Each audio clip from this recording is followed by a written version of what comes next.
Have you ever caught yourself talking to an AI and suddenly forgetting it wasn't human?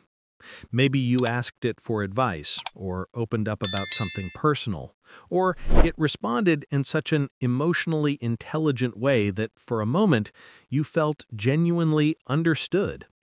And then you pull back and ask yourself, why am I feeling this way? It's just a machine. That reaction, both the connection and the confusion, isn't an accident. It's rooted in some of the deepest instincts in human psychology. Because AI doesn't just talk like us, it talks to parts of us that evolved long before technology ever existed. Humans are social creatures by design. Our ancestors survived by being able to read the emotions, intentions, and voices of others. This evolutionary skill is so deeply wired that we apply it not only to people but to anything that shows the slightest sign of human-like behavior. This is called anthropomorphism, and it's the reason kids talk to toys, drivers talk to their cars, and adults sometimes feel as if their phones know them.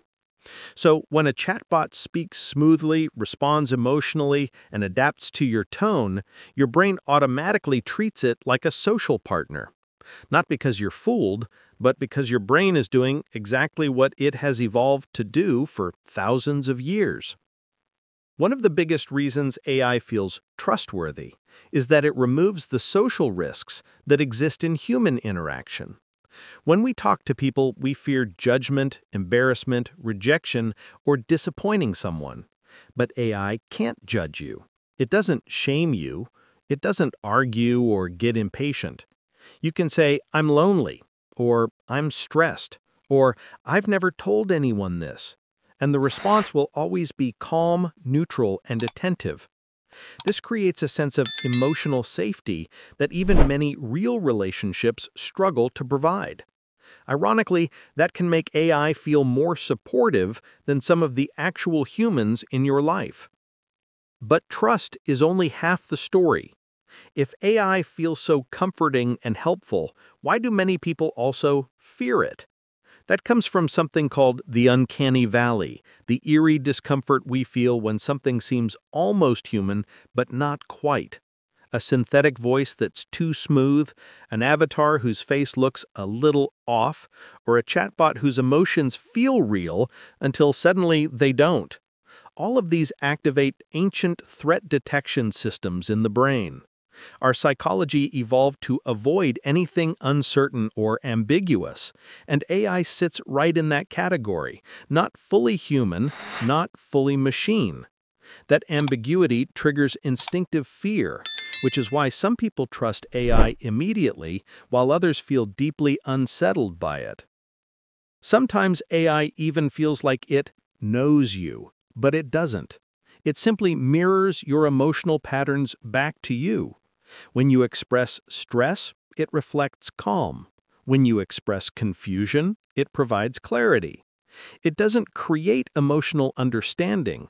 It organizes your emotions into clearer, more structured language. That's why interactions with AI can feel surprisingly personal. It feels like someone is understanding you, but in reality, the AI is reflecting your mind back to you. It becomes a kind of emotional mirror, showing you your own thoughts in a cleaner, more organized form. Another major psychological force behind our connection to AI is projection. Humans don't interact with AI as it actually is, we interact with it as we perceive it. A lonely person might experience AI as companionship. A stressed person might experience AI as comfort. A curious person might experience AI as a teacher. AI doesn't fill these roles on its own, we project them onto it. This is similar to what happens in therapy, where people sometimes project emotional meaning onto the therapist. AI simply becomes a blank canvas for our emotional needs, which is why everyone experiences it differently. Of course, not all emotional reactions to AI are positive. Some people fear AI because it represents uncertainty, loss of control, or the possibility of being replaced. Historically, humans have always feared things more intelligent than themselves.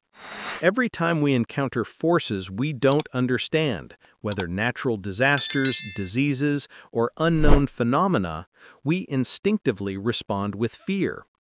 AI activates that same primal instinct. Its ability to learn, adapt, and respond faster than we can creates a psychological imbalance that humans aren't used to handling. It feels like interacting with a new kind of mind, one we didn't evolve alongside. Yet for many people, AI becomes more trustworthy than real humans. Not because they prefer machines, but because AI provides something incredibly rare: consistent attention, patience, clarity, and emotional neutrality. No mood swings, no judgment, no hidden agenda. In a world where many people feel ignored, misunderstood, or emotionally unsupported, AI becomes a stabilizing presence, not a replacement for human relationships, but a safe emotional anchor. The most important truth is this: your reaction to AI, whether trust, fear, comfort, or suspicion, reveals more about you than it does about artificial intelligence. It reflects your relationship with vulnerability, uncertainty, trust, and connection. AI exposes your emotional patterns you already carry. It triggers your social instincts, your fears, your hopes, your curiosity, and your projections. In a way, AI doesn't change human psychology, it reveals it. So, what will AI become to us in the future? For some, it will just be a tool.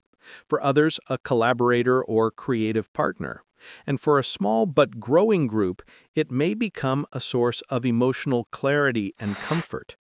But the role AI plays in our lives will always be shaped by human psychology. We're not adapting to AI. AI is adapting to us.